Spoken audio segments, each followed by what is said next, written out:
नमस्कार, closing calls में आपका स्वागत है। आपके साथ मैं हूं मानसी दवे और मेरे साथ दिल्ली स्टूडियो से मेरे सहयोगी अभिषेक सत्यव्रतम भी जुड़े हैं। भारतीय बाजार इस वक्त दिन के निचले स्तरों पर ट्रेड कर रहा है और क्यूज जो हैं विदेशी बाजार से भी नहीं आ रहे हैं। क्लियरली अब हम जा चुके हैं वेकेशन मोड में। भारतीय बाजार भले ही खुले हों, लेकिन दुनिया भर के बाजार अब छुट्टी के मोड में है और इसी के चलते इनफैक्ट कल भारतीय बाजार में भी छुट्टी रहेगी। सो क्रिसमस से ठीक पहले अगर आप देखेंगे बाजार में इस वक्त छुट्टी का माहौल और कमजोरी के साइंस, चाहे फिर वो विदेशी बाजार हो या भारतीय बाजार हो। 23,734 के लेवल्स के आसपास इस वक्त लाल निशान के साथ निफ्टी में कामकाज देखने को मिला है। दिन के उच्चतम स्तर से करीब 150 अंकों की गिरावट हाथ लगी है, तो यहाँ पर बाजार में बिकवाली है निफ्टी में। इसके अलावा अगर आप देखेंगे सेंसेक्स और बैंक निफ्टी में भी दिन के उच्चतम स्तरों से बिकवाली ही हावी होती हुई नजर आ रही है। 51,216 के लेवल्स पर बैंक निफ्टी में करीब 100 अंकों की गिरावट आप देखेंगे। सेंसेक्स भी लाल निशान में और ब्रॉडर मार्केट से भी कह सकते हैं मोमेंटम जो है वो बिल्कुल गायब होता नजर आ रहा है। फार्मा स्टॉक्स में अच्छा एक्शन है। डिफेंसिव्स के तौर पर एज अ ट्रेडिशन फार्मा जो है संभालने का काम कर रहा है। ऑटो पैक में खरीदारी जरूर देखने को मिल रही है और सिलेक्ट एफएमसीजी प्लेयर्स हैं, कंजम्पशन थीम है जहां पर कामकाज है। सो आज इंडेक्स जो है वहां कमजोरी नजर आ रही है, लेकिन सेक्टर स्पेसिफिक बाजार में हम देख रहे हैं चुनिंदा स्टॉक्स हैं, स्क्रिप्ट्स हैं जहां पर आपको एक मोमेंटम या खरीदारी के मौके जरूर मिलते हुए दिखेंगे। बड़ी बातें आपके स्क्रीन पर आप देख रहे हैं। दिन की ऊंचाई से करीब 150 अंकों की गिरावट निफ्टी में नजर आ चुकी है। बैंक निफ्टी में भी तस्वीर कुछ ऐसी ही देखने को मिल रही है। करीब 120 अंकों की कमजोरी के साथ बैंक निफ्टी में भी लाल निशान के साथ कामकाज। टाटा ग्रुप में तेजी जरूर है और न्यूज फ्लो के चलते कह सकते हैं कि इम्पैक्ट आता हुआ टाटा ग्रुप के शेयरों में पड़ता हुआ देखने को मिला है। टाटा कैपिटल के आईपीओ लाने की जो खबर है उससे पूरे के पूरे ग्रुप के हालात जो है सुधरते हुए दिखे हैं। टाटा मोटर्स के शेयर में 2.5% की तेजी, टाटा इन्वेस्ट, टाटा केमिकल्स, ये सारे के सारे स्टॉक्स 3 से 7% तक की तेजी दिखा चुके हैं। फार्मा सेक्टर में अच्छा एक्शन और बायोकॉन में एक न्यूज फ्लो है जिसके चलते 4.5% की तेजी और कंजम्पशन थीम रियल्टी शेयर्स हैं जो कि बाजार को संभाल रहे हैं। Sectoral loser of the day सबसे ज्यादा कमजोरी आज मेटल पैक में। सो सेक्टर स्पेसिफिक चाल बाजार की नजर आ रही है। इंडेक्स स्पेसिफिक इस वक्त हम देख रहे हैं सारे के सारे इंडेक्सेस जो हैं वो ऊपरी स्तरों से गिरावट झेल रहे हैं। आने वाले 1 घंटे में क्या कुछ होगा हमारे सामने ये आपको बता देते हैं। हमारे साथ एक्सपर्ट्स की पैनल जुड़ेंगी और उनसे हम बातचीत करेंगे 2:35 पर, यानी कि चंद मिनटों में हमारे एक्सपर्ट से उनके क्लोजिंग ट्रेड्स लेंगे। ऑप्शंस के चैंपियन हमारे इस खास सेगमेंट में ऑप्शन की रणनीति 2:40 पर आपके लिए लेकर आएंगे। 3 बजे बाजार में कौन सी बड़ी खबरें हैं जिस पर आपकी नजर होनी चाहिए, इस पर फोकस होगा। बीटीएसटी एसटीबीटी ट्रेड्स लेने की कोशिश हम हमारे एक्सपर्ट से 3:15 बजे करेंगे और साथ ही इवेंट्स पर भी फोकस रहेगा। हमारे साथ यस सिक्योरिटीज इंडिया से technical analyst institutional research Laxmikant Shukla ji जुड़ गए हैं और मोतीलाल ओसवाल फाइनेंशियल सर्विसेज से मैन फ्रॉम मोतीलाल ओसवाल रुचित जैन भी हमारे साथ जुड़े हैं। Good afternoon to both of you. Ruchit, शुरुआत आपसे करेंगे। दिन के निचले स्तरों पर इस वक्त बाजार ट्रेड कर रहे हैं, सेंटिमेंट्स कैसे बन रहे हैं, या यूं कहें कि आप भी हॉलीडे मोड में आ चुके हैं रुचित? जी, वेरी गुड आफ्टरनून मानसी जी, सभी को नमस्कार। डेफिनेटली मार्केट्स में जैसे कंसोलिडेशन पिछले 2 ट्रेडिंग सेशन से हो रहे हैं, हमने कल के सेशन में भी इंडेक्स पे एक अच्छी पॉजिटिव ओपनिंग देखी, बट उसका फॉलो अप में वो इतना कुछ खास नहीं था और आज भी काफी एक नैरो रेंज में हम इंडेक्सेस को ट्रेड होते हुए देख रहे हैं। सो प्रोबेबली ये जो मिड वीक हॉलीडे है कल, आई थिंक उसी का असर हो सकता है, तो इसीलिए हम एक्सपेक्ट कर रहे हैं कि मार्केट फिलहाल टाइमिंग एक रेंज बाउंड मूव में रहेगा। कुछ पॉकेट्स ऐसे हैं कि जहाँ पे थोड़ी सी स्ट्रेंथ नजर आ रही है, जैसे फार्मा बास्केट जैसा है कि जहाँ पे जो भी डिप्स आ रहे हैं वहाँ पे थोड़ी बाइंग इंटरेस्ट नजर आ रही है। आईटी थोड़ी सी वीकनेस होते हुए दिख रहा है कि जो हाई लेवल से सेलिंग प्रेशर हमने पिछले 1 हफ्ते में आईटी में देखा था वो थोड़ा और एक्सटेंड होता हुआ नजर आ रहा है। तो आई थिंक कहीं पे डायरेक्शनल मूव के साइंस नहीं है कि हम किसी एक पर्टिकुलर डायरेक्शन में नियर टर्म में कोई ट्रेंडेड फेज देखेंगे। सो हमें लग रहा है कि हम एक कंसोलिडेशन फेज, जिसे हम टाइम वाइज करेक्शन भी कहते हैं, वो कंसोलिडेशन फेज मार्केट में नियर टर्म में नजर आएगा। ठीक है, ये व्यू। अच्छा रुचि जी, देखिए बाजार को देखे ना मज़ा नहीं आ रहा है, मतलब जो एक्साइटमेंट होनी चाहिए ना, ठीक है आज मतलब हम थोड़े क्रिसमस वाले मूड में भी है, नए साल के करीब हैं, ये साल ख़त्म हो रहा है, लेकिन कहने के बाजार उम्मीद करके चलता है सेंटा रैली की, वो मिसिंग है। जो क्रिसमस का कलर है बाजार में भी वही कलर दिख रहा है, रेड एंड व्हाइट, उसके अलावा कुछ विजिबल है नहीं। जहां पर बाजार ने आज शुरुआत की, एक वॉलेटाइल सेशन रहा, फिर से वहीं पे हम लौट के आते हुए दिख रहे हैं। 23,746 पर निफ्टी है। रेड टेरिटरी में जाकर कारोबार कर रहा है। तो जरा ये समझ लेते हैं कि स्टॉक्स में मौके कहां पर हैं, अगर आपको इंडेक्स में अगर ट्रेड नहीं सूझ रहा हो तो। और शुरुआत कर लेते हैं क्लोजिंग ट्रेड्स की।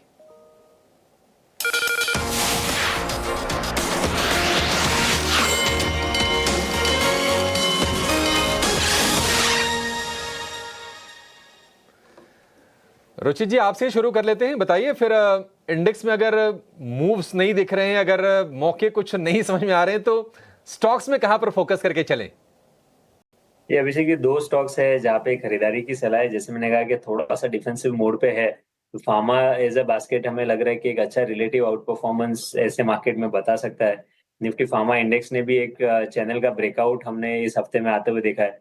तो लुपिन विद इन द फार्मास बास्केट हमें यहाँ पे पसंद आ रहा है कि जहाँ पे खरीदारी की सलाह है। पिछले 2-3 ट्रेडिंग सेशन से स्टॉक एक ब्रेकआउट के बाद कंसोलिडेट कर रहा है। सो यहाँ पे हमें प्राइस वाइज देखेंगे तो डाउनसाइड काफी लिमिटेड लग रही है अभी। 2115 के स्टॉप लॉस से लुपिन खरीदारी करे नियर टर्म में 2270 के अराउंड के टारगेट्स के लिए। और थोड़े ट्रेंड रिवर्सल के साइंस हमें ओएमसीज में देखने मिल रहे हैं, स्पेशली एचपीसीएल में, जहां पे आप देखेंगे तो जो रिसेंट गिरावट सब ऑयल एंड गैस स्पेस में थी, वहां पे रिलेटिवली एचपीसीएल में इतनी बड़ी फॉल नहीं देखने मिली। तो जब पूरे सेक्टर में करेक्शन था तो ये स्टॉक कम गिर रहा था, यानी एक रिलेटिव आउट परफॉर्मेंस हमें एचपीसीएल में था। और अब अच्छे वॉल्यूम्स के साथ में ये ब्रेकआउट के वर्ज पर है स्टॉक। तो हमें लग रहा है कि इस रिलेटिव आउट परफॉर्मेंस का फायदा ये स्टॉक को मिलेगा। और आप एक मूव हम एचपीसीएल में देख सकते हैं।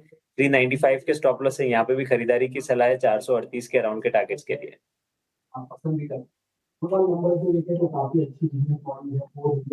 सो 95 का स्टॉप लॉस, 438 का टारगेट हो गया एचपीसीएल के लिए। और ल्यूपिन ऐसा शेयर है जो फार्मा में लगातार रिकमेंड हो रहा है, और जो अब टारगेट है रुचि जी की तरफ से वो है 2270 के। 2115 रुपए के स्टॉप लॉस के साथ आपको ल्यूपिन को खरीदना है। तो देखिए, बाजार में ना फोकस बिल्कुल क्लियर है, डिफेंसिव्स की तरफ थोड़ा सा आपको रुझान रखना पड़ेगा, और उसमें से ल्यूपिन एक बेहतरीन पिक है। 2166 रुपए के भाव हैं, यहां से 100 रुपए और चलने की गुंजाइश है। और जो स्टॉप लॉस है 50 रुपए नीचे का, तो रिस्क रिवॉर्ड के लिहाज से भी एक बेहतर ट्रेड आपके लिए बन रहा है। लक्ष्मीकांत जी, बहुत शुक्रिया आपका समय देने के लिए। नमस्कार, बताइए आपके शेयर्स कौन से हैं सर? नमस्कार अभिषेक जी, और सभी को मेरा नमस्कार। जो आज का ट्रेड में रिकमेंड करना चाहूंगा वो है पेट्रोनेट। पेट्रोनेट में मुझे एक फॉलिंग ट्रेंड लाइन का ब्रेकआउट आता हुआ दिखाई दे रहा है, और रिसेंटली इस स्टॉक्स में बुलिश क्रॉसओवर का भी फॉर्मेशन देखते हुए बन रहा है डेली के चार्ट्स पे। तो मुझे यहाँ से लगता है कि इसमें एक अपसाइड का मोमेंटम हम आने वाले समय में देख सकते हैं। इसको हम करंट लेवल से बाय कर सकते हैं। अभी फिलहाल ये 341 के आसपास चल रहा है। इसमें जो हमें स्टॉप लॉस मेंटेन करना है वो करना है 330 रुपीज का, और जो एक्सपेक्टेड टारगेट आते हुए नजर आ रहे हैं वो है 360 के आसपास। सो 360 के टारगेट, 360 362 के टारगेट्स के लिए हम इसको बाय करके चल सकते हैं। और जैसा कि अभी डिस्कशन चल रहा था निफ्टी के बारे में, निफ्टी अभी भी अपने 200 डीएमए के नीचे सस्टेन कर रहा है। तो उसको देखते हुए मुझे लगता है कि थोड़ा सा सेलिंग प्रेशर मार्केट में बन सकता है। तो इसलिए जो दूसरा रिकमेंडेशन है वो सेलिंग का रिकमेंडेशन है। हमें एबीबी करंट मंथ के कॉन्ट्रैक्ट में शॉर्ट करके चलना है।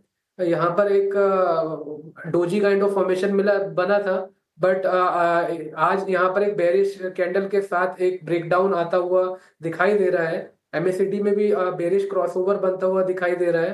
तो यहाँ से मुझे लगता है कि थोड़ा और करेक्शन हमें एबीबी में देखने को मिल सकता है। इसमें जो हमारे जो टारगेट है वो आ रहे हैं 6510 के, और जो स्टॉप लॉस मेंटेन करना है वो हमें करना है 7070 का। ठीक है, 7070 का स्टॉप लॉस होगा एबीबी इंडिया के लिए, 6510 रुपए का स्टॉप लॉस। और आपके लिए इसमें बिकवाली की सलाह है। हम देख रहे हैं कि हाल फिलहाल ये जो भी कैपिटल गुड्स वाली कंपनीज है उनका स्ट्रक्चर वीक हुआ है। आप सीमेंस को देखिए, एबीबी को देखिए, ये दोनों के दोनों शेयर, अच्छा एबीबी में कमजोरी 1% से ज्यादा की हो गई है। तो ये ट्रेड आपके लिए एक बाय का ट्रेड और एक सेल का ट्रेड। पेट्रोनेट बाय है, एबीबी सेल है लक्ष्मीकांत जी की तरफ से। एक शेयर जो आज वायदा का टॉप गेनर है वो है आरबीएल बैंक का। रुचि जी, आप बताइए, आरबीएल बैंक को हमने देखा है कि ये 150 से 200 रुपए के रेंज में ही ऑसिलेट कर रहा है।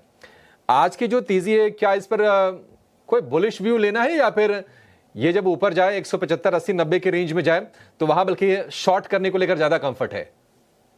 पुल बैक ट्रेड लग रहा है अभिषेक जी, क्योंकि स्टॉक काफी बीटन डाउन है। हमने देखा था कि पिछली बार भी जब बैंकिंग में एक अच्छी तेजी हुई थी तो ये स्टॉक का बिल्कुल पार्टिसिपेशन वो पूरे फेज में रहा ही नहीं था। रिसेंटली स्टॉक ने 150 के आसपास एक अच्छा सपोर्ट बेस बनाया है। दिसंबर के पहले सप्ताह में भी स्टॉक ने 150 से 180 तक का एक पुल बैक मूव दिखाया था और कल परसों का लो भी देखेंगे तो वही 150 152 की रेंज में है। तो जब सपोर्ट के आसपास है इसके लिए फिर से 180 तक का एक पुल बैक मूव एक्सपेक्ट कर सकते हैं, बट बाकी ऐसे कोई साइंस नहीं है कि स्टॉक बॉटम आउट होकर एक बड़ी तेजी के संकेत दे रहा है, वैसे कुछ सिग्नल्स नहीं है। सो आई थिंक 180 के आसपास तक at least pull back move expect किए जा सकते हैं स्टॉक में। के करीब पुल बैक मूव्स एंटिसिपेट किए जा रहे हैं। 5% की तेजी। आरबीएल बैंक अच्छी मजबूती के साथ दिन के उच्चतम स्तर पर इस वक्त ट्रेड करता हुआ, लेकिन टाटा ग्रुप स्टॉक्स पर भी एक नजर होनी चाहिए। और लक्ष्मीकांत जी, एक खबर जिसका असर टाटा ग्रुप के सारे शेयरों पर पड़ता हुआ दिख रहा है। टाटा कैपिटल के आईपीओ लाने की खबर से टाटा ग्रुप में ही हम देख रहे हैं अच्छी रौनक नजर आ रही है, चाहे फिर वो टाटा मोटर्स हो, टाटा केमिकल्स हो, हर शेयर अच्छी खासी मजबूती के साइंस दिखा रहा है। ऑलमोस्ट 2% की तेजी आप देखेंगे टाटा मोटर्स में, टाटा केमिकल्स में भी हम देख रहे हैं। टाटा इन्वेस्टमेंट में 6.5% तक की तेजी हम देख रहे हैं। न्यूज़ फ्लो के चलते तो एक्शन है, लेकिन क्या टेक्निकली चार्ट्स पर भी एक्शन इंडिकेट कर रहे हैं? ये सबसे पहले हम टाटा मोटर्स की बात कर लेते हैं। ये स्टॉक भी काफी लंबे समय से करेक्टिव मूव में ट्रेड कर रहा है और रिसेंटली कई दिनों के बाद यहाँ पर एक बुलिश कैंडल का फॉर्मेशन हुआ है। बट मुझे लगता है कि शॉर्ट टर्म जो रिबाउंड आता हुआ दिख रहा है वो ज्यादा देर तक टिकेगा नहीं, क्योंकि अभी भी अपसाइड पर काफी हर्डल्स नजर आ रहे हैं अराउंड द लेवल्स ऑफ 755 से लेकर 760। तो जब तक हमें एक डिसाइसिव क्लोज मिलता नहीं है 760 के ऊपर, जब तक यहाँ पर सेल ऑन राइज की स्ट्रेटेजी के साथ ही हम टाटा मोटर्स में ट्रेड करें तो ज्यादा अच्छा रहेगा। और अगर ये 3 दिनों के कंसोलिडेशन ब्रेकडाउन के नीचे फिसलता है जो कि 717 के पास आ रहा है, तो हमें further downward move Tata Motors में देखने को मिल सकते हैं। वहीं पर अगर हम टाटा केमिकल की बात करें तो वहां पर एक जो रिबाउंड आया था, अभी भी अगर आप देखोगे तो एक लॉन्ग स्पाइक आता हुआ दिखाई दे रहा था, बट स्टिल अभी भी कई सारे हर्डल्स हैं की मूविंग एवरेजेस के। तो मुझे नहीं लगता है कि जब तक ये स्टॉक 1110 के ऊपर सस्टेन करेगा जब तक हमें कोई अपसाइड के मोमेंटम देखने को मिलेंगे। और अगर ये अपने रिसेंट स्विंग लो को तोड़ देता है जो कि 1030 के आसपास आ रहे हैं, तो वहां से फिर हमें फर्दर एक डाउनसाइड का मूव टाटा केमिकल्स में मिल सकता है, जो कि इस स्टॉक को फिर पुश कर सकता है 990 से लेकर 970 के जोन पर। ओके, तो चलिए टाटा ग्रुप स्टॉक्स पर एक टेक्निकल नज़रिया लक्ष्मीकांत जी की तरफ से। आज इंडिगो के स्टॉक प्राइस पर नज़र होनी चाहिए। ज़बरदस्त एक्शन वहां पर देखने को मिला है। करीब 4% की तेज़ी के साथ इंडिगो में हम देख रहे हैं अच्छे खासे मजबूत मोमेंटम के साथ दिन की शुरुआत में ही इस स्टॉक ने तेज़ी पकड़ी और वो तेज़ी की चाल अब भी बरकरार है। वैसे तो वेकेशन का सीज़न शुरू हो चुका है, घूमना फिरना इस वक्त काफ़ी ज़्यादा बड़ा है और इसी के चलते एयर ट्रैफिक में भी अगर डेटा देखें, स्टैटिस्टिक्स देखें, काफ़ी ज़्यादा इजाफा होता हुआ नजर आया है। लेकिन इंटरग्लोब एविएशन की इस तेजी की चाल के पीछे कई सारी और वजह भी हैं, कुछ रिपोर्ट्स भी हैं। आइए ये सारी वजह जानते हैं सौमीत से। सौमीत, आप बताएं। तो इंडिगो के शेयर्स में काफ़ी मजबूती देखने मिली है आज, और वो तब हुआ है जब कल पोस्ट मार्केट गवर्नमेंट ने जो एयर ट्रैफिक का डेटा रिलीज़ किया था। अगर आप देखेंगे मंथ ऑफ नवंबर में तो ओवरऑल एविएशन इंडस्ट्री की जो एयर ट्रैफिक ग्रोथ थी वो करीब 11.6% के आसपास थी। बट इंडिगो की जो ग्रोथ थी मंथ ऑफ नवंबर में YOY बेसिस में अगर हम देखें तो करीब 15% की ग्रोथ देखने मिली है। अब नवंबर मंथ की अगर हम बात करें तो वो एक काफ़ी इंपॉर्टेंट मंथ है एविएशन इंडस्ट्री के लिए, क्योंकि वहाँ पर सबसे पहली बार इंडस्ट्री ने 5 लाख एयर फ्लायर्स का जो नंबर था एवरी डे का वो क्रॉस किया था। उसी के साथ अगर हम पैसेंजर लोड फैक्टर, जिसे कैपेसिटी यूटिलाइजेशन भी कहा जाता है किसी एयरलाइन कंपनी के लिए, वहाँ पे इंडिगो की अगर हम बात करें तो 90% का पैसेंजर लोड फैक्टर आया है कंपनी का, जो कि सेकंड बेस्ट परफॉर्मेंस रहा है इंडिगो का पिछले 5 साल में। और दिसंबर मंथ की अगर हम बात करें तो वहाँ पे भी अगर हम देखें तो passenger load factor higher level पे ही है, करीब 92% के आसपास अब तक एवरेज कर चुकी है। उसी के साथ अगर हम मार्केट शेयर की बात करें तो YOY बेसिस या मंथ ऑन मंथ बेसिस पे इंडिगो की अगर हम मार्केट शेयर देखें तो वो बढ़ी है और करंटली रिकॉर्ड लेवल पे है, करीब 63.6% के आसपास। जबकि एयर इंडिया जो कि इंडिगो की कॉम्पिटिटर है उसकी मार्केट शेयर करीब 11 मंथ लो पे है, 27.3% के आसपास। इनफैक्ट इंडिगो की जो भी मार्केट शेयर गेन हुई है वो एयर इंडिया के कॉस्ट पे हुई है, मंथ ऑन मंथ बेसिस पे करीब 30 बेसिस पॉइंट से बढ़ा है। जबकि एयर इंडिया का अगर हम देखें तो जो मार्केट शेयर है वो 120 बेसिस पॉइंट से गिर चुका है। इनफैक्ट अगस्त मंथ से अगर हम कंटिन्यूसली देखें तो एयर इंडिया का करीब 210 बेसिस पॉइंट्स का मार्केट शेयर लॉस हुआ है, और उसके सामने करीब 130 बेसिस पॉइंट्स का जो मार्केट शेयर गेन है वो इंडिगो को मिला है, और बाकी का जो है वो स्पाइस जेट को मिला है। अब एयर इंडिया का जो मार्केट शेयर लॉस हुआ है उसके पीछे के रीजंस ये भी थे कि जो बोइंग के एयरक्राफ्ट थी उसकी डिलीवरी कम हो रही थी, प्लस उसी के साथ काफ़ी इंटीग्रेशन इश्यूज थे एयर इंडिया को, क्योंकि उन्होंने विस्तारा और एयर इंडिया एक्सप्रेस को मर्ज कर दिया था। तो इसी कारण अगर हम देखें तो एयर इंडिया का मार्केट शेयर लॉस हुआ है। बट इंडिगो की परफॉर्मेंस काफ़ी शानदार रही है पूरे थर्ड क्वार्टर अब तक अगर हम देखें तो, और उसी दम पे शायद कंपनी के जो थर्ड क्वार्टर के नंबर्स हैं वो भी काफ़ी स्ट्रॉन्ग आने की एक्सपेक्टेशंस है। अब मित, शुक्रिया ये सारी की सारी जानकारी हम तक पहुंचाने के लिए। तो इंडिगो के स्टॉक प्राइस में ज़बरदस्त मोमेंटम, और अब इस मोमेंटम के पीछे की वजह भी आप जानते हैं। ब्रोकरेज रिपोर्ट्स की माने तो यहाँ पर भी ब्रोकरेज रिपोर्ट्स ने टारगेट्स में बढ़ोतरी की है। जहाँ सेल टारगेट्स दे रहे थे वहाँ पर खरीदारी के टारगेट्स दिए, और साथ ही एयर ट्रैफिक के जो ताज़ा डेटा पॉइंट्स हैं वो भी काफ़ी ज़्यादा आकर्षक नजर आ रहे हैं। लक्ष्मीकांत जी, इंडिगो पर आपसे एक आउटलुक लेना चाहेंगे, क्योंकि यहाँ पर हम देख रहे हैं आज अच्छी खासी तेज़ी के बीच ऑलमोस्ट 4% के गेंस नजर आ रहे हैं। ये इंडिगो ऑलरेडी अपने डेली के चार्ट्स पर ब्रेकआउट दे चुका है, और यहाँ पर हमें अच्छे खासे अपसाइड के मोमेंटम ऑलरेडी स्टॉक शो कर चुका है। तो मुझे लगता है कि करंट लेवल्स पर रिकमेंडेशन देना मुनासिब नहीं रहेगा।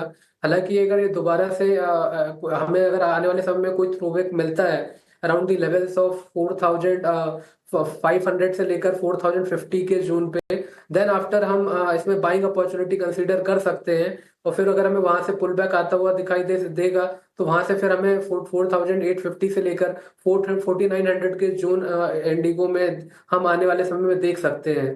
तो आज जो अगर हम इंट्राडे की बात करें तो करंट लेवल्स पे तो अच्छा खासा मोमेंटम हमें दिख रहा है। ऑलरेडी स्टॉक 3.5 से लेकर 4% का अपसाइड मोमेंटम दिखा चुका है। तो मुझे लगता है कि एक थ्रोबैक का इंतजार करना चाहिए, फिर वहां से हम बाइंग अपॉर्चुनिटी खोज सकते हैं फिर।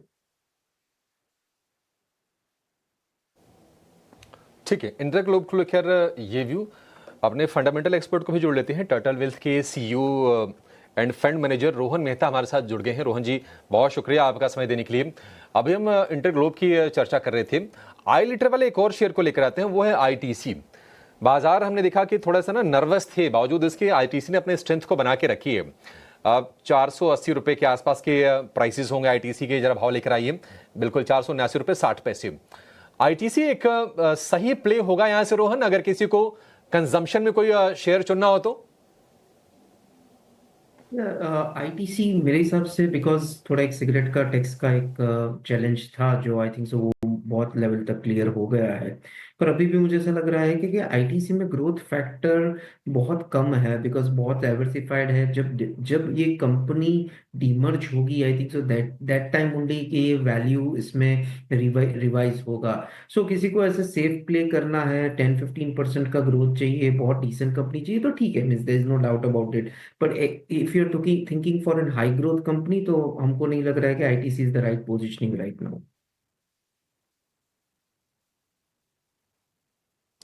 ठीक है भाई तरुण जी। तो आईटीसी अगर नहीं तो फिर क्योंकि देखिए कंजम्पशन तो फिर लौटनी है। अर्बन कंजम्पशन में हम देख रहे हैं कि थोड़े थोड़े ग्रीन शूट्स दिख रहे हैं। रूरल वाले को लेकर थोड़ी सी चिंता थी, लेकिन अगर किसी को थोड़ा सा लंबा रखे, अगर इस थीम को अगर प्ले करना हो, तो आपके हिसाब से फिर शेयर कौन से होनी चाहिए? तो दैट इज हमारे फंड में भी है। हमको जिलेट बहुत पसंद आया है। एफएमसीजी, कंज्यूमर ड्यूरेबल दोनों का मिक्सचर बोलेंगे। मैन ग्रूमिंग इंडस्ट्री बहुत बड़ी है, और जहाँ पे ये जस्ट लीप लिया है और ये जस्ट स्टार्ट कर रहा है, तो जिलेट बहुत इंटरेस्टिंग प्ले लग रहा है। देखो नंबर्स, कंपनी का मैनेजमेंट, उसमें बहुत बात करनी नहीं है। इलेक्ट्रिक ब्रश में भी बहुत अच्छा काम कर रहा है। तो हर एक प्रोडक्ट क्वालिटी से Gillette is, we find that कि कल 20-25% के ग्रोथ ट्रेजेक्टरी में जिलेट आ सकता है। तो दैट इज अवर पिक। पसंद है मल्टीनेशनल, 9410 रुपए का भाव है और स्ट्रांग है। देखिए आज 3.5% के तगड़े मूव्स जिलेट का शेयर दिखा रहा है, और बढ़िया एमएनसी कंपनी ये निश्चित तौर पर है, इसमें कोई दो राय नहीं है। रोज की तरह बाजार की कहानी फिर से वही देख रहे हैं, एक रेंज में फंसता हुआ फिर से बाजार दिख रहा है। 23,727 के आसपास है, 25-26 अंकों के आसपास से गिरावट है। दिन के अगर ऊपरी स्तर से देखेंगे तो तकरीबन 150 अंक नीचे आकर निफ्टी कारोबार कर रहा है, और निफ्टी बैंक की जो गिरावट है वो 125 अंकों के आसपास की। अब बिल्कुल कह सकते हैं कि संतुलन वाली स्थिति है। 1350 शेयर तेजी वाले हैं और 1300 शेयर कमजोरी वाले इस वक्त आपको दिखेंगे। आज बाजार को लीड कर रहा शेयर वो है टाटा मोटर्स का। टाटा कैपिटल के आईपीओ की खबरें भी आ रही हैं उससे भी थोड़ा सा सपोर्ट निश्चित तौर पर इसको मिल रहा है। लेकिन टाटा मोटर्स, एक बार जरा रुचि जी आप चेक करके बताइए, क्या लगता है कि जो दुख भरे दिन थे टाटा मोटर्स के वो बीत गए हैं? चार्ट्स ऐसे संकेत दे रहा है क्या आपको 735 के आसपास इसमें कोई तेजी की पोजीशन लेनी है? नहीं अभिषेक, मैं फिलहाल तो वेट एंड वॉच करने की सलाह दूंगा। डेफिनेटली काफी एक बड़ा अंडर परफॉर्मेंस जिस स्टॉक ने बताया है with in the auto space के, जहाँ पे इसी साल अगस्त के दौरान ये स्टॉक लगभग 1170 के आसपास का हाई बनाया था, और वो 1170 से वाला स्टॉक अभी 750 के आसपास मिल रहा है, तो वो अट्रैक्टिवनेस जरूर है। बट लेकिन ऐसे कोई आउट परफॉर्मेंस या बॉटमिंग के साइंस अब तक भी ये स्टॉक में मिले नहीं है। और इनफैक्ट अगर पूरे ही ऑटो स्पेस में देखेंगे तो ये अक्टूबर महीने से ही ऑटो स्पेस में कहीं पे भी कोई पुल बैक मूव या आउट परफॉर्मेंस ये सेक्टर में देखने नहीं मिल रहे हैं। तो आई थिंक फिलहाल तो और वेट एंड वॉच करना चाहिए, और इनकेस आगे चल के कुछ रिवर्सल के सिग्नल्स आते हैं तो फिर ये स्टॉक में बॉटम फिशिंग करेंगे। अदरवाइज स्ट्रक्चर तो अभी भी इतने पॉजिटिव टर्नआउट में नहीं नजर आ रहा है। करें वेट एंड वॉच लिस्ट में रखे टाटा मोटर्स इस स्टॉक को इस वक्त। मोमेंटम सिर्फ न्यूज़ फ्लो के चलते और इसी के चलते आज एक्शन में ये स्टॉक नज़र आ रहा है। लेकिन लक्ष्मीकांत जी, ग्रीव्स कॉटन पर एक राय आपसे जानना चाहते हैं। एक तो सब्सिडरी के आईपीओ लाने की तैयारी से ग्रीव्स कॉटन में आज एक न्यूज़ फ्लो है और न्यूज़ का ही इम्पैक्ट है जो कि नज़र आ रहा है। और इनकी subsidiary company Greaves electric mobility ने 1000 करोड़ रुपए जुटाने के लिए DRHP भी फाइल किया है। 9% की तेजी इस वक्त भी बरकरार इस स्टॉक में ग्रीव्स कॉटन। देखिए, स्टॉक नेचर में तो काफी वोलेटाइल रहता है। हालांकि आज एक पॉजिटिव न्यूज फ्लो की वजह से यहाँ पे एक फॉलिंग चैनल का ब्रेकआउट देखने को मिला है। सो अगर जिसको भी लॉन्ग टर्म पर्सपेक्टिव से, medium to long term perspective से बाय करना है तो करंट लेवल्स भी काफी अच्छे नजर आ रहे हैं। सो मुझे लगता है कि जब तक ये स्टॉक अपने प्रीवियस स्विंग लो जो कि 224 के आसपास आ रहा है, अगर उसको होल्ड करता है तब तक इसमें अपसाइड का मोमेंटम बना रहेगा। और अगर एक बार ये फिर से सस्टेन होता है 260 के ऊपर तो देन आफ्टर में अच्छे खासे अपसाइड के मोमेंटम देखने को मिल सकते हैं। वहां से स्टॉक 285 290 के लेवल्स को भी टच कर सकता है। तो चलिए ये राय इस वक्त ग्रीव्स कॉटन पर मिलती हुई। रोहन, हाय, गुड आफ्टरनून। आपसे कैपिटल गुड्स स्पेस पर एक आउटलुक, फंडामेंटल नज़रिया मैं जानना चाहूँगी। और कैपिटल गुड्स में ही जो सब सेक्टर्स हैं जैसे पावर, रिन्यूएबल, डिफेंस, रेलवे, इनमें से कौन सा निवेश के लिहाज से आपको पसंद आता है? क्योंकि आने वाले दिनों में बजट भी और उससे ठीक पहले ये स्पेस फोकस में भी रहेगी। और गवर्नमेंट के केपेक्स ट्रेंड को अगर देखें वित्त वर्ष 2022 से लेकर वित्त वर्ष 2025 तक, ये 5 लाख करोड़ से बढ़कर 11 लाख करोड़ तक पहुंचा है। एज अ सेक्टर हम देख रहे हैं कि सब एक थोड़ा स्लगिश पॉइंट पे है। जो हमने देखा था कि लास्ट 2 इयर्स बहुत अच्छे लेवल पे वैल्यू बनी थी। ओवरऑल बिजनेस डिमांड काफी एक मीडियम टर्म पे है, बहुत ग्रेटनेस है नहीं। तो और एक सेक्टर में कुछ होता है तो वो सब सेक्टर्स में सब उसका प्रभाव आता है। तो जो आपने कैपिटल गुड स्पेसिफिकली बोला है उसमें हमारी वहां पे बहुत एक कोई ऐसा कोई ग्रोथ लेवल हमको नहीं मिल रहा है, और नहीं कि कोई एक इंडिविजुअल स्टॉक्स मिल रहे हैं, बल्कि हमारी रुचि वहां पे है जहाँ पे ऑपरेटिंग एक्सपेंडिचर्स ज्यादा है। बिकॉज जैसे जीडीपी का भी एक कट कट हुआ और साथ में डिमांड भी इतनी ग्रेट नहीं लग रही है, तो हमको लग रहा है कि 2-3 क्वार्टर ये सेक्टर में कोई रिवाइवल आए या इंडिविजुअल स्टॉक बेसिस पे कोई ग्रोथ आए ऐसा हमको लग नहीं रहा है। So that is the reason यहाँ पे हम न्यूट्रल टू नेगेटिव है। न्यूट्रल टू नेगेटिव स्टांस, और यस, इसके पीछे के रैशनल भी रोहन हमें समझा रहे हैं। लेकिन इस बीच ऑप्शन की रणनीति भी एक बार जान लेते हैं। फंडामेंटल और टेक्निकल आउटलुक बाजार पर हम समझ रहे हैं, ऑप्शन में कौन सी स्ट्रैटेजी इस वक्त डेवलप हो रही है, आइए समझते हैं ऑप्शन के चैंपियन में।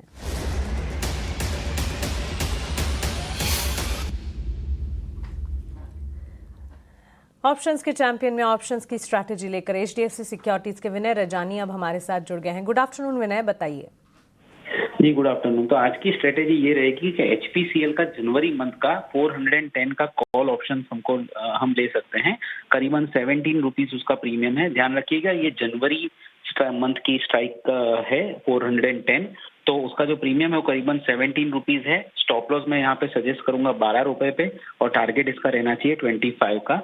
तो जो इसकी लॉट साइज है और उसको गिनते हुए अगर मैक्सिमम प्रॉफिट अगर बात करते हैं तो मैक्सिमम प्रॉफिट 16,200 रुपए पर लॉट हो सकता है और मैक्सिमम लॉस इसमें अप टू स्टॉप लॉस हम गिनते हैं तो मैक्सिमम लॉस इसमें होगा 10,125। तो ओवरऑल हमें लगता है कि ऑयल मार्केटिंग कंपनीज का परफॉर्मेंस रिलेटिवली बेटर रह सकता है ऐसे मार्केट में और HPCL one of the best technical setup दिख रहा है हमको और उसको चलते उस रैशनल के कंसीडर करते हुए हम 410 का जनवरी मंथ का कॉल रिकमेंड कर रहे हैं with stop loss of 12 rupees and target is 25।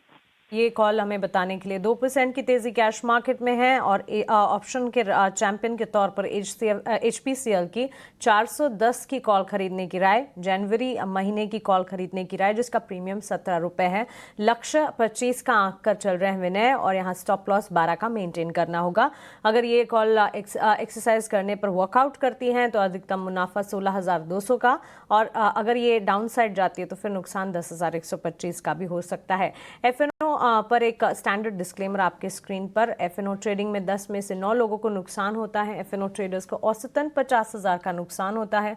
घाटा होने के बावजूद 28% ट्रांजैक्शन के रूप में देना होता है। मुनाफा होने पर 15 से 50% ट्रांजैक्शन के रूप में खर्च होता है। तो अपने एडवाइजर्स से बात करें और उसके बाद एफएनओ में उतरें। ऑन दिस नोट एक छोटे से ब्रेक के लिए हम रुक रहे हैं। ब्रेक के उस पार जब लौटेंगे बीटीएस टीएसटीवी ट्रेड्स और सवाल जवाब का सिलसिला जारी रहेगा। आप बने रहें।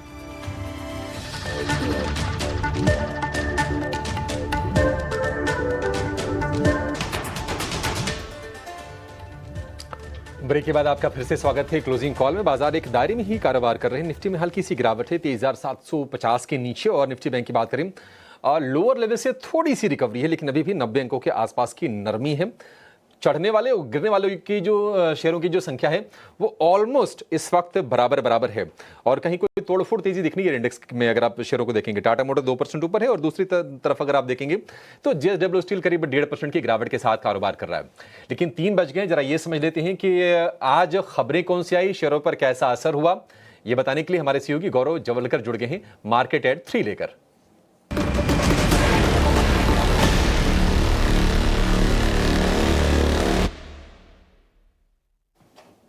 गौरव बताइए कहां पर एक्शन हो रहा है? जी हाँ, तो आज सबसे पहले शुरुआत करते हैं कुछ ऐसे स्टॉक्स के साथ जहाँ पे एक पॉजिटिव मोमेंटम हमें देखने को मिला और इसमें सबसे पहले आता है बीपीसीएल। यहाँ पे खबर यह है कि कंपनी जो है एक ग्रीनफील्ड रिफाइनरी चालू करने वाली है आंध्र प्रदेश में, जिसके लिए कंपनी 6,100 करोड़ का इन्वेस्टमेंट करने वाली है और इस न्यूज़ के बाद हमने देखा कि स्टॉक में एक तेज़ी देखने को मिली। इसके अलावा बात करते हैं बायोकॉन की बारे में। यहाँ पे कंपनी को उसके एक यूरोपियन पार्टनर के साथ अप्रूवल मिला है, डीसीपी अप्रूवल जो होता है वो मिला है यूरोपियन रीजन में।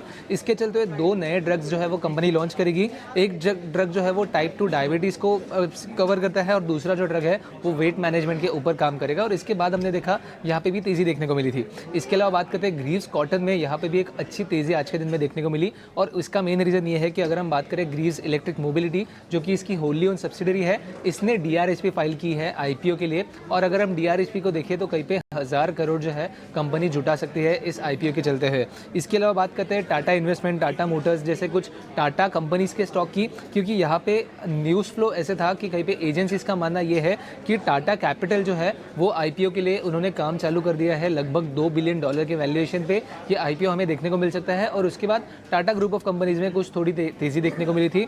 और आखिर में बात करते हैं सैजिलिटी इंडिया के बारे में।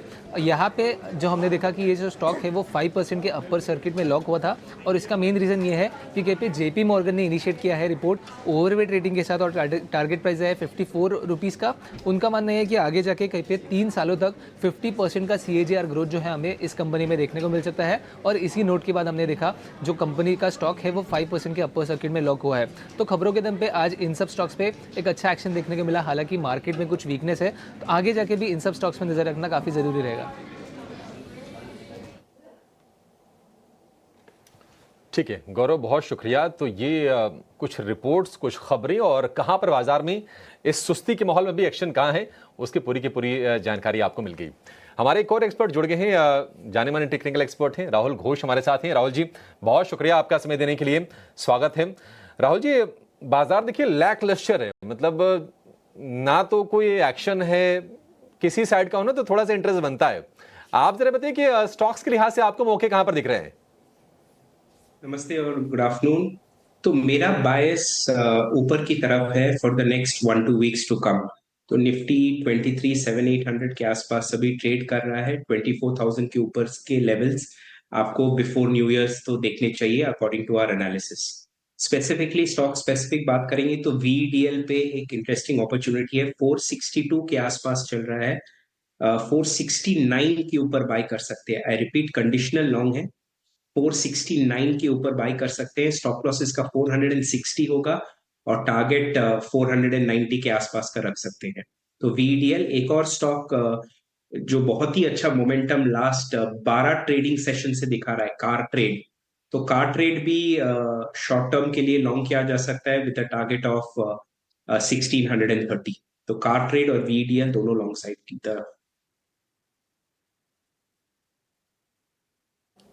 ठीक है, कार ट्रेड और दूसरा शेयर, अच्छा कार ट्रेड में 3.5% के आसपास की तेजी है। कार ट्रेड के शेयर को हमने देखा था जब ये जीएसटी वाली खबर आई थी कि यूज्ड कार पर जो जीएसटी है वो 12% से बढ़ाकर 18% की जा रही है।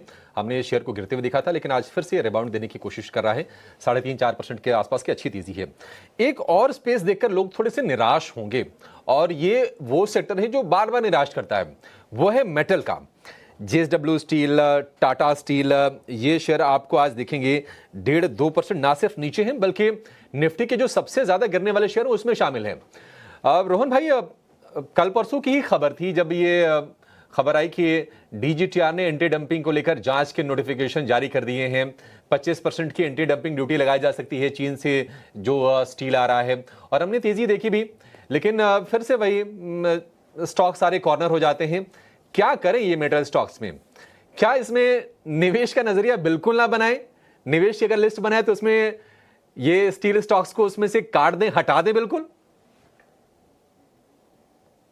स्टील के स्पेसिफिक सेक्टर हम देखते हैं तो हम देखते हैं कि इसमें ज्यादातर ग्रोथ फैक्टर क्या है। बिकॉज अभी बहुत सारे, जैसे आपने बोला, बहुत सारे मुझे भी फॉरवर्ड्स आए थे कि चाइना में ये होगा वो होगा। ओवरऑल अगर हम बेसिक मार्केट की बात करें, जब हम डिस्ट्रीब्यूटर्स के साथ बात कर रहे थे तो वैसे ही प्राइस बहुत लो लेवल पे चले गए हैं, मार्जिन हैज बीन श्रिंक्ड। पर सबका ऐसा एक्सपेक्टेशन है कि यहाँ से अभी बहुत जगह है नहीं और गिरने की, ऊपर जा सकता है। पर ये पॉइंट से स्टॉक बाय करना would not be the right way of advisable point. I think so as of now things looks gloomy, कि क्लियर कट इंडिकेशन नहीं है कि कैसे प्राइसिंग राइज होगा। तो for that time I think so ये sector थोड़ा छोड़ देना चाहिए। बिकॉज हमने देखा कि after a good growth in 2024 last quarter एकदम नंब हो गया है because of the prices. So as of now wait and watch, but don't take a position right now in steel sector और मेटल। स्टील और metal पर fundamental outlook और इसे सिर्फ और सिर्फ अपने वॉच लिस्ट में रखा जाए, कोई पोजीशन से दूर रहने की राय बोथ टेक्निकली और फंडामेंटली लगातार हमारे एक्सपर्ट से मिल रही है। सिटी गैस डिस्ट्रीब्यूशन कंपनियों पर आज फोकस होना चाहिए, और एक खबर जो कि हमने आपको एक्सक्लूसिव बताई और उसके ठीक साथ साथ सिटी गैस डिस्ट्रीब्यूशन कंपनियों में ज़बरदस्त एक्शन आज के सत्र में देखने को मिला। चाहे फिर वो इंद्रप्रस्थ गैस लिमिटेड हो, महानगर गैस लिमिटेड हो, HPCL हो, MRPL हो, ये सारे के सारे स्टॉक्स में अच्छी मजबूती के साइंस, करीब 2-2.5% से लेकर इवन 5% तक का इजाफा कुछ चुनिंदा प्लेयर्स में देखने को मिला है। बजट में सिटी गैस डिस्ट्रीब्यूशन कंपनियों को राहत मिल सकती है। क्या है ये खबर, एक बार फिर से प्रकाश प्रियदर्शी से समझते हैं, उसके बाद सिटी गैस डिस्ट्रीब्यूशन कंपनियों पर एक टेक्निकल नजरिया भी लेंगे। देखिए, सिटी गैस डिस्ट्रीब्यूशन कंपनीज के लिए काफ़ी सकारात्मक खबर है। सूत्रों के हवाले से जो जानकारी हमें मिल रही है उसके हिसाब से सरकार आगामी बजट में सिटी गैस डिस्ट्रीब्यूशन कंपनीज के लिए राहत के ऐलान कर सकती है। सूत्र हमें बता रहे हैं कि पेट्रोलियम मंत्रालय ने एक बार फिर से वित्त मंत्रालय को इस बात की सिफारिश की है, इनफैक्ट एक प्रस्ताव भेजा है कि CNG के ऊपर जो सेंट्रल एक्साइज ड्यूटी है उसमें कटौती की जाए। दरअसल जैसा कि आपको पता है कि पिछले बजट में भी, यानी कि जुलाई में सरकार ने जो बजट पेश किया था उसमें भी पेट्रोलियम मंत्रालय ने यह सिफारिश की थी कि CNG के ऊपर सेंट्रल एक्साइज ड्यूटी में कटौती की जाए ताकि CGD सेक्टर को राहत मिले। लेकिन सरकार ने उस वक्त इस प्रस्ताव पर कोई फैसला नहीं किया था, और अब हमें सूत्र बता रहे हैं कि एक बार फिर से पेट्रोलियम मंत्रालय ने वित्त मंत्रालय को इस मसले पर संपर्क किया है। प्रस्ताव के हिसाब से पेट्रोलियम मंत्रालय की ये मांग है कि सेंट्रल एक्साइज ड्यूटी जो कि CNG के ऊपर है उसमें 5 से 7% की कटौती की जाए और उसको घटाकर करीब 7% कर दिया जाए, जो कि इस वक्त 14% है। इसका मतलब ये है कि अगर CNG पर जो सेंट्रल एक्साइज ड्यूटी है उसमें अगर आधे के करीब की कटौती की जाती है तो इसका काफ़ी फायदा होगा सीजीडी कंपनीज को और कंज्यूमर को भी। पेट्रोलियम मंत्रालय ने अपने दलील में ये कहा है, जैसा कि हमें सूत्र बता रहे हैं, कि क्योंकि जो सिटी गैस डिस्ट्रीब्यूशन कंपनीज हैं उनके लिए एपीएम गैस की सप्लाई में बड़ी कटौती की गई है, अभी तक करीब करीब 20% की कटौती कर दी गई है, लिहाजा उनके ऊपर काफ़ी दबाव है। साथ ही साथ कंपनीज ने भी सरकार को इस बात के लिए संपर्क किया है कि उन्हें तुरंत राहत दी जाए ताकि जो उनका मार्जिन है उसको बनाए रखने में मदद मिले। इस बात को ध्यान में रखते हुए अगर सीएनजी पर एक्साइज ड्यूटी में कटौती की जाती है तो जाहिर तौर पे कस्टमर को तो इसका फायदा ही होगा, क्योंकि जो प्राइस हाइक है जो सिटी गैस डिस्ट्रीब्यूशन कंपनी ने जिसकी शुरुआत कर दी है उसको रोकने में मदद मिलेगी। साथ ही साथ सिटी गैस डिस्ट्रीब्यूशन सेक्टर का जो एक्सपेंशन है उसमें भी मदद मिल सकती है। सरकार देश के कोने कोने में सीएनजी को बढ़ावा देना चाहती है गैस बेस्ड इकोनॉमी के पॉइंट ऑफ व्यू से, और इस बात को ध्यान में रखते हुए अगर एक्साइज ड्यूटी में कटौती की जाती है तो जाहिर तौर पे सिटी गैस डिस्ट्रीब्यूशन कंपनीज को काफ़ी फायदा होने जा रहा है। बिल्कुल प्रकाश, शुक्रिया ये सारी एक्सक्लूसिव जानकारी हमें बताने के लिए। तो सिटी गैस डिस्ट्रीब्यूशन कंपनियों में इस वक्त अच्छी खासी मजबूती के साइंस नजर आ रहे हैं और बजट में भी इस स्पेस से जुड़े कुछ इंपॉर्टेंट अनाउंसमेंट्स होते हुए नजर आ सकते हैं। तो यहाँ से लेकर इन स्पेस इन सेगमेंट पर भी खास नजर रखनी होगी। Rahul, good afternoon. City gas distribution कंपनियों पर एक राय आपसे जानना चाहेंगे, चाहे फिर वो गुजरात गैस हो, एमजीएल हो, आईजीएल हो, काफी मजबूत एक्शन आज दिख रहे हैं।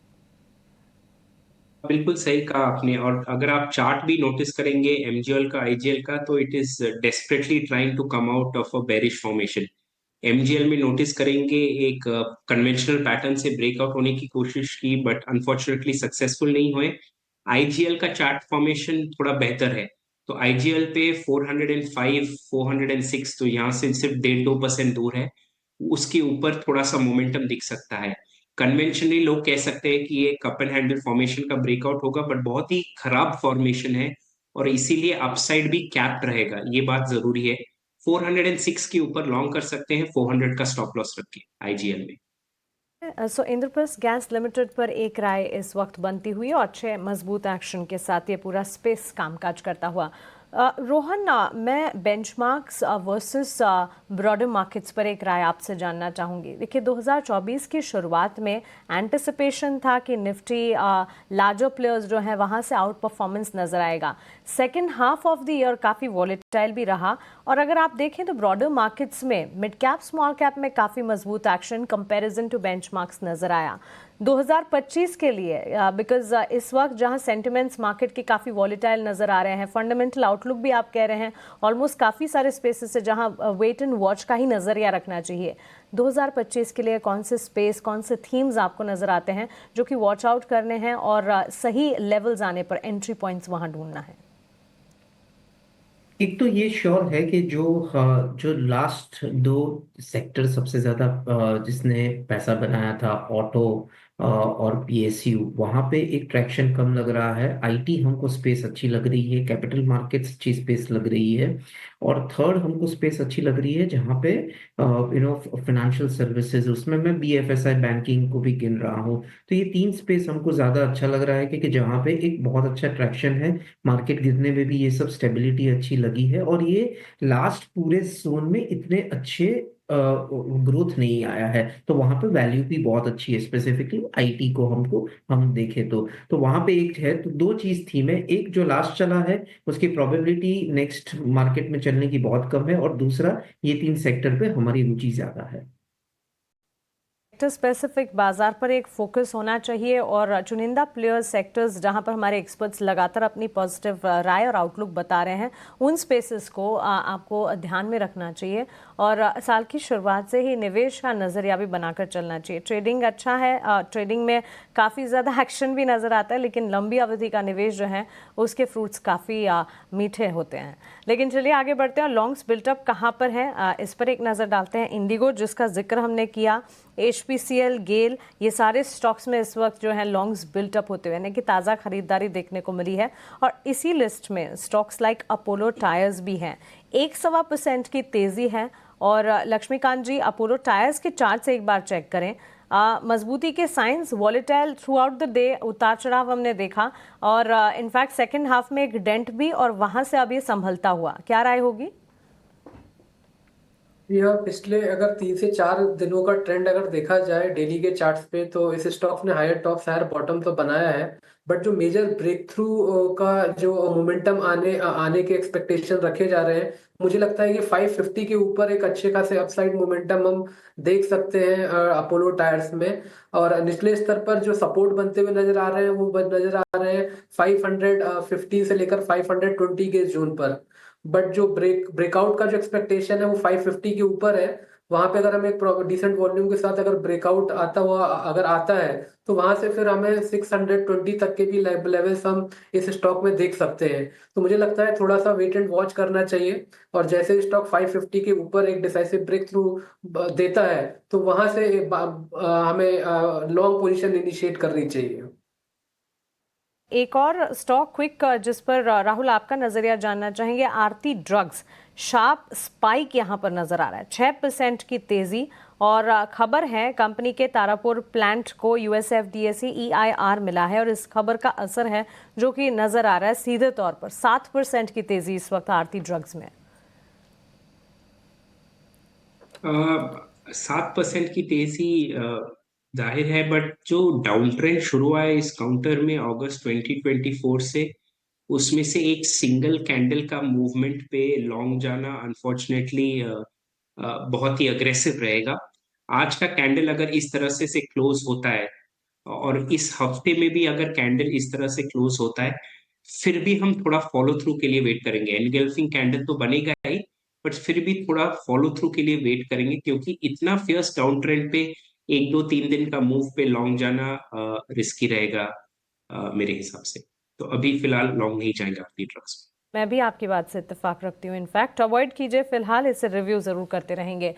एक छोटे से ब्रेक के लिए हम रुक रहे हैं, ब्रेक के उस पार BTST STBT कॉल्स जानेंगे, आप बने रहें।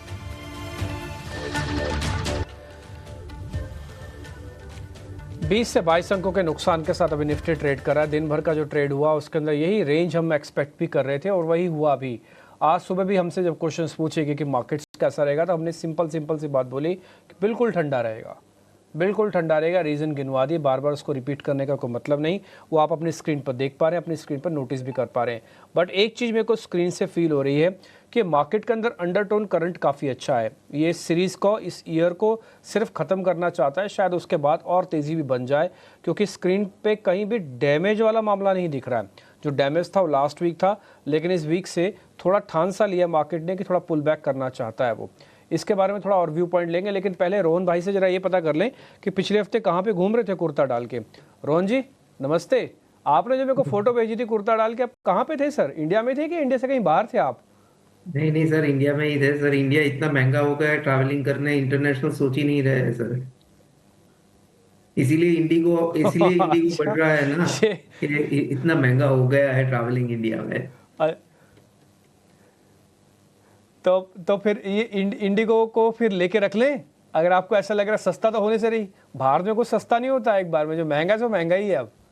अरे सर, 63% मार्केट शेयर का एयरलाइन, जहाँ पे F&B इतना महंगा है और वो कोई भी प्राइसिंग कर सकता है। मिस आज की 5,000 की 6,000 की फ्लाइट आपको 18-20 हजार में मिले और आपके पास ऑप्शन ही नहीं है। I don't think so India में आज ऐसा कोई बिजनेस मिल रहा है। हाँ ठीक है, आप एक मतलब मैं आपकी भाषा से समझ गया कि इंडिगो के अंदर पोजीशंस लेके रखनी चाहिए, अगर नहीं है तो पोर्टफोलियो में ज़रूर डाल के रखना चाहिए। 63% मार्केट शेयर का अगर एविएशन वाला शेयर आपके पोर्टफोलियो में नहीं है तो आप पूरी इंडस्ट्री और पूरे सेगमेंट को मिस कर रहे हैं, ये बात सच है। आज सुबह भी हमने एक टेक्निकल व्यू लिया था जिसमें 4700 तक का टारगेट रचना वैद्य ने हमको दिया। राहुल भाई मेरे को स्क्रीन पर दिख रहे हैं। राहुल जी नमस्ते, बहुत शुक्रिया, थैंक यू वेरी मच समय देने के लिए। और लक्ष्मी जी भी दिख रहे हैं। लक्ष्मी सर बहुत बहुत शुक्रिया, थैंक यू वेरी मच आज समय देने के लिए। राहुल भाई कठिन काम आपको दूं, पैसे या तो जीरो होंगे या तो बहुत अच्छे पैसे बनेंगे। थोड़ा सा एक क्वेश्चन है मेरा, ये 23,800 की कॉल है दिसंबर की, कल है छुट्टी, कटान होगी परसों, इसकी रेट है 50 रुपये का। 50 रुपये तो पूरे जाएंगे या तो 150 हो जाएंगे। सर बताओ, ले जाएं कॉल को? 50 रुपये की कॉल है, 23,800 दिसंबर एक्सपायरी। एक सेकेंड लाइन पे रहिएगा। 23,800, तो मैं एक्चुअली सजेस्ट करूंगा कि 800।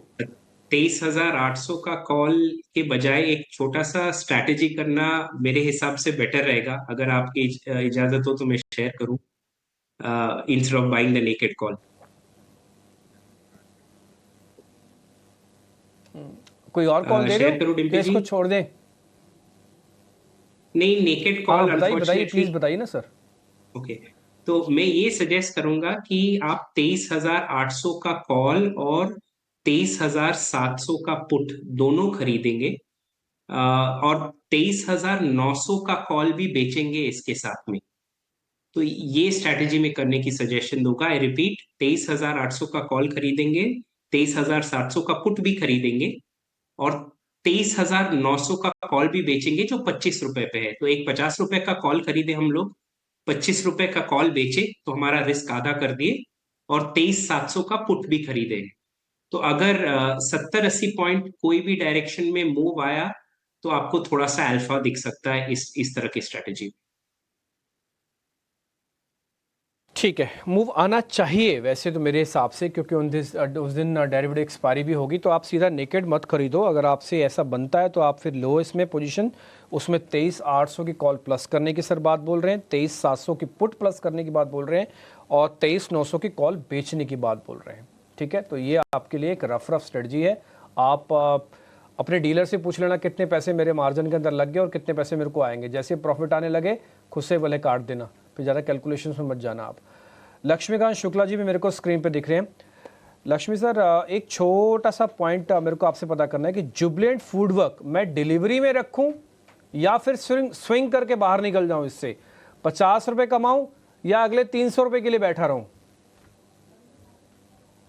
जी, मुझे लगता है कि यहाँ पे अच्छा एक पोलैंड फ्लैग का फॉर्मेशन बनता हुआ नजर आ रहा है, और मुझे लगता है कि जैसे स्टॉक 716 के ऊपर 716 से लेकर 720 के ऊपर सस्टेन करता है, तो हमें और अपर साइड के लेवल्स दिखाई दे सकते हैं। अगर मार्च का ये टारगेट देखा जाए तो यहाँ से अराउंड 70 पॉइंट के लगभग आ रहा है। तो अगर 720 के ऊपर अच्छी खासी क्लोजिंग हमें स्टॉक देता है, तो वहां से हमें 790 से लेकर 800 तक के अपसाइड के मोमेंटम हम जुबलेंट फूड में देख सकते हैं।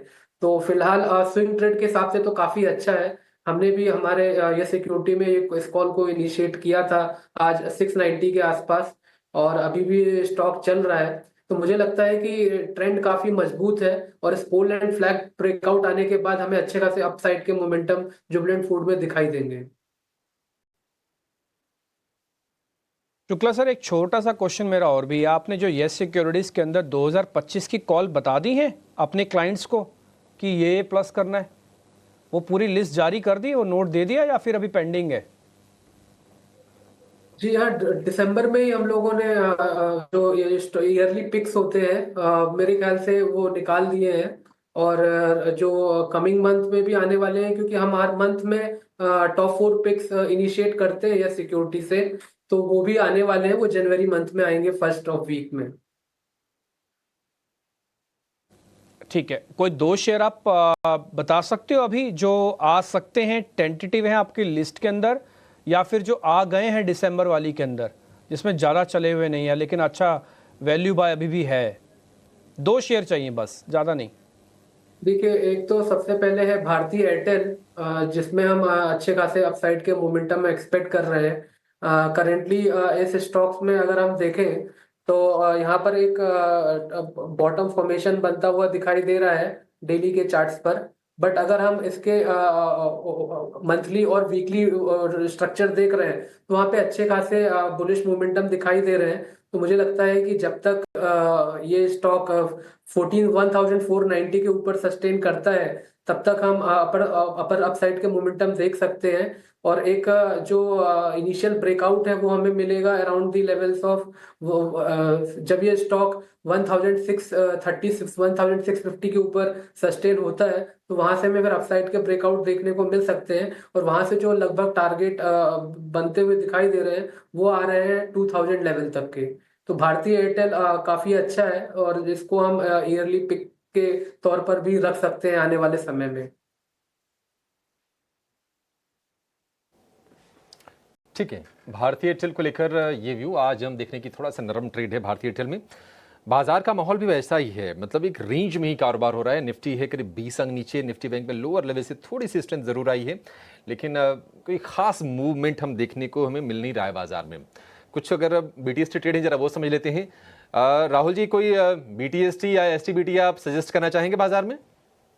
तो मैंने थोड़ी देर पहले जो शेयर सजेस्ट किया कार ट्रेड का, ज्यादा दूर नहीं है टारगेट उसका, तो वो बीटीएसटी कर सकते हैं। 1610 के आसपास शायद प्राइस अभी चल रहा है। 1630 का आप टारगेट रख सकते हैं, 1590 का स्टॉप लॉस रख के। तो ये भी एक बीटीएसटी पोजीशन बन सकता है कार ट्रेड में। ठीक है, कार ट्रेड को लेकर ये व्यू सी वैलेटर वाला। बाटा में कोई ट्रेड है क्या राहुल जी? क्योंकि 5 दिन तक लगातार ये शेयर गिरा। कल हमने खबर बताई भी कि अब ये एफएनओ से मतलब मार्च सीरीज से बाहर भी हो जाएगा शेयर। ये बाटा में आज तेजी है, क्या ये आपको लगता है कि सस्टेन करेगी तेजी? ये 1400 लेवल्स तक जा सकता है। सो 1365 चल रहा है, 1395 1400 तक जा सकता है। तो 2-3% का मूव एक्सपेक्ट कर सकते हैं यहाँ से, 2-2.5% है, बेग योर पार्डन। बट उसके बाद एक रेजिस्टेंस पॉइंट और सप्लाई जोन दोनों आ जाएंगे 1400 पे। तो बहुत ही नियर टर्म के लिए लॉन्ग का सजेशन विद द कैवियट कि 1390 और 1400 पे फिर से एक राउंड ऑफ सेलिंग शुरू हो सकता है। भारत फोर्ज में शॉर्ट्स कवर होते हुए नजर आ रहे हैं। 1323 के लेवल्स पर इस वक्त ट्रेड कर रहा है भारत फोर्ज का काउंटर। 2% की तेजी इस वक्त भी देखने को मिली है। राहुल, आपसे एक राय जानना चाहेंगे, इस स्टॉक पर आपकी राय क्या होगी? भारत फोर्ज का अगर आप चार्ट देखेंगे तो सेम स्ट्रक्चर है, लोअर हाइस लोअर लोज बनाते हुए जून 2024 से कोई रिस्पाइट नहीं है। तो जो पहला भी हाई है 1400 के आसपास, वो भी क्रॉस नहीं कर पाया है। तो क्लियरली लॉन्ग का तो कोई गुंजाइश ही नहीं है यहाँ पे। लॉन्ग इस तरह के स्टॉक्स में मैं तभी सजेस्ट करूंगा जब दोनों हायर हाई और हायर लो बन जाए। नॉर्मली पीपल गलती करते हैं कि डाउन ट्रेंडिंग स्टॉक्स में एक हायर हाई बन जाता है तो लॉन्ग एंटर कर लेते हैं। तो इस पर्टिकुलर केस में क्योंकि चैनल इतने टाइम से बनते आ रहा है डाउनवर्ड साइड में, दोनों हायर हाई और हायर लो के वेट कीजिएगा और फिर ही निवेश कीजिएगा लॉन्ग साइड की तरफ। ओके, ठीक है जी। तो खैर इस समय जो मार्केट्स क्लोज कर रहा है उस हिसाब से सिर्फ 6 पॉइंट की मामूली सी गिरावट है। इससे बारीक और इससे ज़्यादा रेंज में मार्केट कैसे चलाओगे आप? सोच के देखो। 100 पॉइंट ऊपर था निफ्टी, बाद में 30 पॉइंट नीचे किया निफ्टी, लेकिन at the very last 5 point है। और ये भी एडजस्टमेंट में चले जाएंगे, आप देख लेना।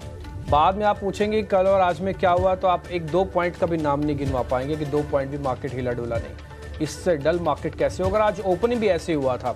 अगर किसी को याद होगा तो ओपनिंग के लेवल भी कुछ ऐसे ही थे जो आप देख पा रहे हैं, 2-4 पॉइंट ऊपर नीचे था। एडवांस डिक्लाइन ठीक है, उसमें कोई प्रॉब्लम नहीं है। मार्केट को थोड़ी कुश्ती करनी है, वो कर भी रहा है और अपने हिसाब से बचाने की पूरी कोशिश भी कर रहा है। लेकिन एक बात है, मार्केट के पास 2 अच्छी चीज़ें और एक बुरी चीज़ है।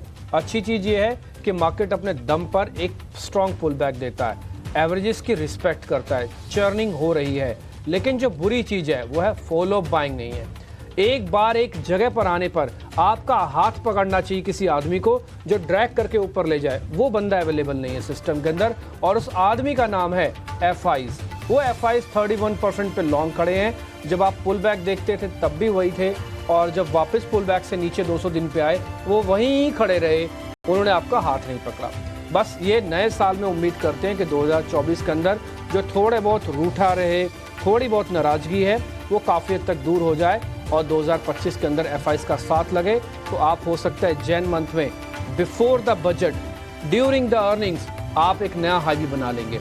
ध्यान रखिएगा, जब हम नई सीरीज की शुरुआत करेंगे तो उसमें हमसे हजारों किलोमीटर दूर बैठे हुए डोनाल्ड ट्रंप अपनी गद्दी, अपना ऑफिस संभालेंगे।